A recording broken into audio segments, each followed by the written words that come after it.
What if I told you that one of the healthiest things you can drink can also become dangerous when the body is pushed past its limits? Not because water is bad. Water is essential. Every cell in you depends on it. But your body is not a simple bucket waiting to be filled.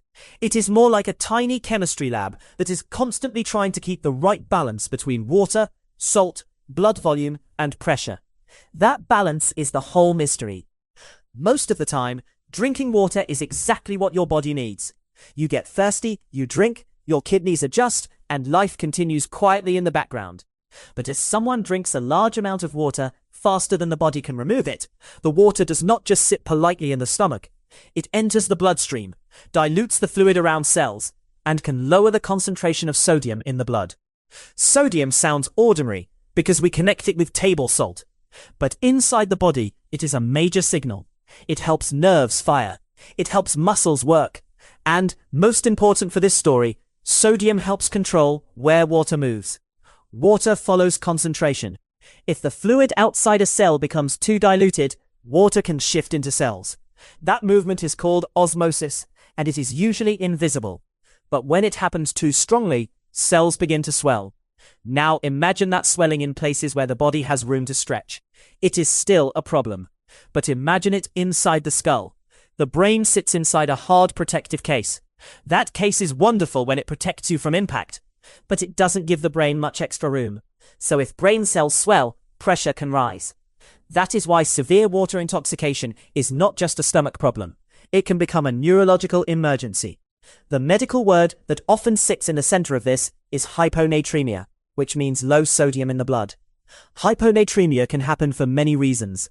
Illness, certain medicines, hormone problems, kidney problems, and fluid imbalance can all play a role. But the version we are focused on here is the rare and dangerous situation where too much water, taken too quickly, overwhelms the body's ability to keep sodium in a safe range. The kidneys are the quiet heroes in normal hydration. They filter blood, adjust urine concentration, and help remove extra water. But kidneys have limits. If water arrives faster than they can excrete it, the math starts to change. The bloodstream becomes more diluted. Sodium concentration drops. Cells experience a different chemical environment. And if that drop happens quickly, the brain has less time to adapt. This is why the phrase, drink more water, can be useful in ordinary life, but dangerous when it turns into a contest. A glass of water when you are thirsty is not the issue. A bottle during a walk is not the villain. The risky pattern is force. Forcing water because an internet challenge says so. Forcing water because someone thinks clear urine is always perfect. Or forcing water during long exercise because they are afraid of dehydration, but ignore what their body is actually saying. The early signs can be sneaky, because they do not look like a dramatic movie scene. Nausea, headache, bloating, weakness, cramps, unusual tiredness, dizziness, or confusion can appear. Those symptoms can overlap with heat illness, exhaustion, stomach upset, anxiety, or many other things. That is part of what makes the situation tricky. The same person who keeps drinking to fix how they feel may actually be making the imbalance worse. When sodium falls enough, the symptoms can become severe. Confusion can deepen. Vomiting can happen. A person may become difficult to wake, may have seizures, may lose consciousness, or in extreme cases may die. Those are emergency signs, not home science signs. If someone has taken in a lot of fluid and developed serious neurological symptoms, the safe answer is medical help, not guessing, not more water, and not trying to correct it alone. One place this risk gets attention is endurance exercise. Long runs, hikes, military training, cycling events, and very hot work environments can all create confusing signals. People sweat. They fear dehydration. They see other people drinking. They may be told to stay ahead of thirst. But exercise-associated hyponatremia has been linked especially with overdrinking during prolonged activity. The most individualized prevention advice in major sports medicine discussions is simple. Drink according to thirst. That does not mean ignore heat or ignore dehydration. It means the body is not helped by panic drinking. During long activity, different people lose different amounts of sweat. Weather changes the calculation. Body size changes the calculation. Pace changes the calculation. Sodium intake can matter in some contexts. But sports drinks are not a magic shield if someone keeps drinking far beyond need. Too much fluid can still be too much fluid. The confusing part is that dehydration and overhydration can both make a person feel awful. A runner in the sun may feel weak, dizzy, nauseated, or foggy for several possible reasons. That is why context matters. How long has the activity been going? How much is the person actually drunk?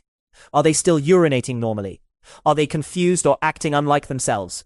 The safest lesson for a general viewer is not to self-diagnose from one symptom. It is to avoid the risky setup in the first place. Long effort, fear-based drinking, and repeated fluid intake beyond thirst. There is also a social side to this. Water challenges feel harmless because water looks harmless. A group can turn a bad idea into a dare, and a dare can make someone ignore discomfort that would normally make them stop. The body often gives warnings before disaster. Nausea is a warning. A pounding headache is a warning. Confusion is a warning. If those signs appear after heavy fluid intake, the brave thing is not to continue. The brave thing is to stop, tell someone, and get help if symptoms are serious. There is another reason this story feels weird. We are used to thinking of poison as something foreign, like a chemical under the sink. But toxicity can also come from dose and speed. Oxygen is necessary, yet pure oxygen at high pressures can be harmful.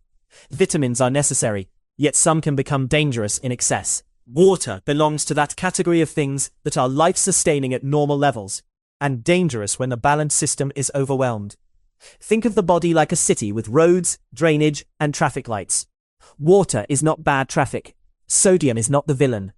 The danger comes when the roads flood faster than the drains can clear them, and the traffic lights lose their signal. The city needs water to function, but it also needs control. Without control, the same helpful thing starts moving into places it should not go. The story also explains why simple rules can be misleading. Always drink 8 glasses is not a law of biology. Drink until your urine is completely clear is not a universal target. Never be thirsty is not always wise during endurance events. Hydration depends on thirst, heat, diet, activity, medical conditions, medicines, body size, and time. A person recovering from illness may need different advice than a runner. A person taking certain medicines may need different advice than a healthy teenager. Even the kidneys, as impressive as they are not a permission slip to force unlimited water. They respond to hormones, blood chemistry, and the body's current needs. Sometimes the body holds on to water because of stress, pain, nausea, medications, or prolonged exercise. That means the same amount of drinking can have different effects in different situations. The body is dynamic. Hydration advice should be dynamic too. For most healthy people in ordinary daily life, the practical message is not complicated. Drink when you are thirsty. Drink more when you are losing fluid through heat, sweat, vomiting, diarrhea, fever, or intense activity.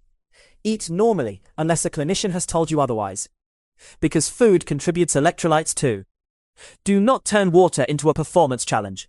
Do not force huge amounts quickly. And do not treat online hydration hacks as medical advice. The biggest danger in this topic is overcorrecting the lesson. Some people hear too much water can kill you, and suddenly water sounds scary. That is not the point. Dehydration is real. Water is essential.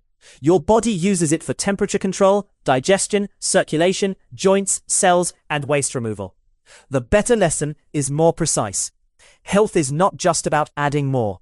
Sometimes health is about listening, timing, context, and balance. So the next time someone holds up a giant bottle like a trophy, the real question is not, how much can you force down? The better question is, what does your body actually need right now? A normal drink can be an act of care. A challenge can become a risk. And inside that difference is a tiny chemistry lesson with very real consequences. Water keeps us alive. Sodium helps keep water in the right places. Kidneys work constantly to protect the balance. Cells respond to that balance every second. And the brain, sealed inside the skull, is the part that makes severe overhydration so dangerous. The mystery is not that water can harm us. The mystery is how beautifully the body usually prevents that from happening, until we ignore the signals and try to outdrink the system.